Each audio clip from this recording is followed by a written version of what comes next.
It's I not. don't know what's going Yeah, to happen, but what I do yeah. know is that things are in flux in a big way. Like there are changes afoot. I heard that the big argument right now for interest rates to come down is that if the tariffs are going to be implemented, then the Bank of Canada is going to want to drop the value of the Canadian dollar so that Canadian goods will be a discount, and that tariff, which is a huge part of our, from the U.S. is a huge part of our exports. I don't know what it is, 60, 70, 80% of what we export goes to the U.S. They would still be willing to buy our products because Canadian dollar would be less valued, and the tariffs won't be as much of an impact.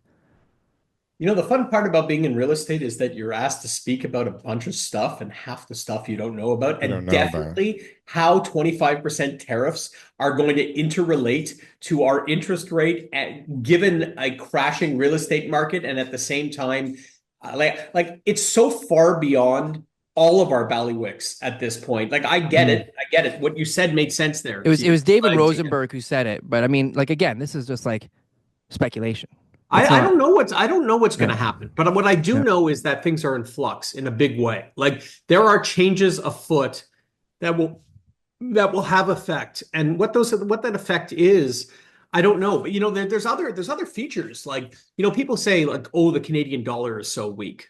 Well, no, it actually isn't. I mean, relative to our peers, everyone except the United States.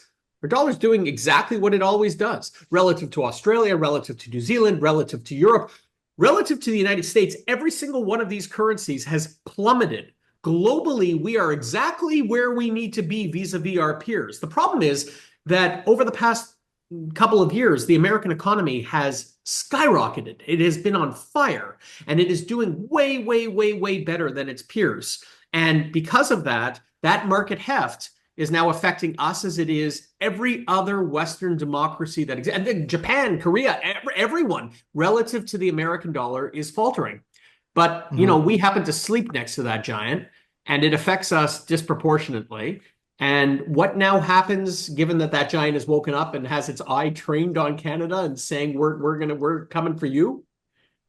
I don't know, man. We're gonna see. This is all gonna be a civics lesson for all of us. So those units that you were talking about that were purchased at 1600 and now appraising at 1,900, how many of those are still closing So that versus just it's walking away or whatever the Good alternative is at the question. moment?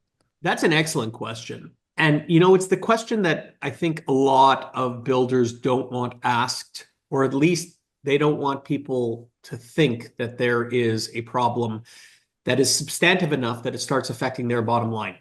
I was just having dinner with, this isn't a direct answer, but it is an answer. I was just having dinner with a bunch of people who are fairly prominent in real estate, many of the names you would know.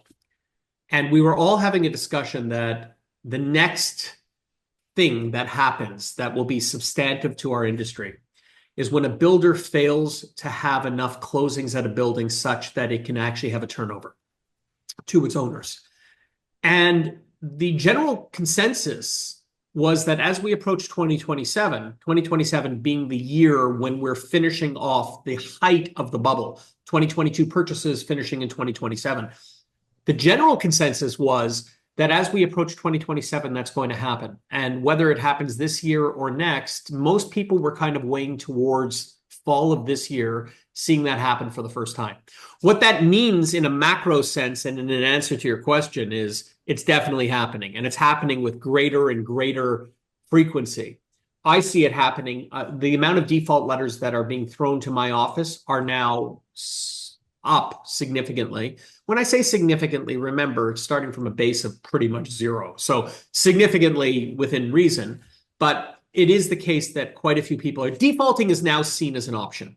Whereas before, for many years, defaulting was absolutely not something you do. Now it is understood by the buying public that walking away and facing a lawsuit is actually an option that isn't born only of desperation, but is also born of choice. Strategy. That matters. Strategy. Yeah, It's a strategy. strategy. Yeah. So, and that's partially because lawyers like myself and others, basically, when someone says, "Hey, I want to breach an agreement," can I give you the talk that I give in my office? The talk goes like this. It goes, look, it's not illegal to breach an agreement. You're allowed to breach an agreement. It's illegal to drive 101 kilometers down the highway, but it's not illegal to breach an agreement. There's consequences, and those consequences are financial damage.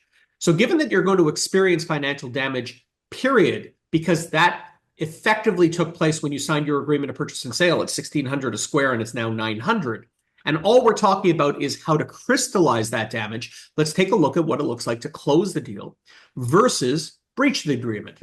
If you close the agreement, well, you're going to have to pay land transfer tax. You're going to have to pay your adjustment fees. You're going to have to pay your private mortgage where you hold on for 6 months. You're going to have to pay your commissions of 5% when you sell your property, all of which you may very well be able to avoid. Certainly some of those, the adjustments, the land transfer tax, and others, you'll be able to avoid if, in fact, you breach. Now, the deposit that you have is, of course, going to go towards those damages in any event.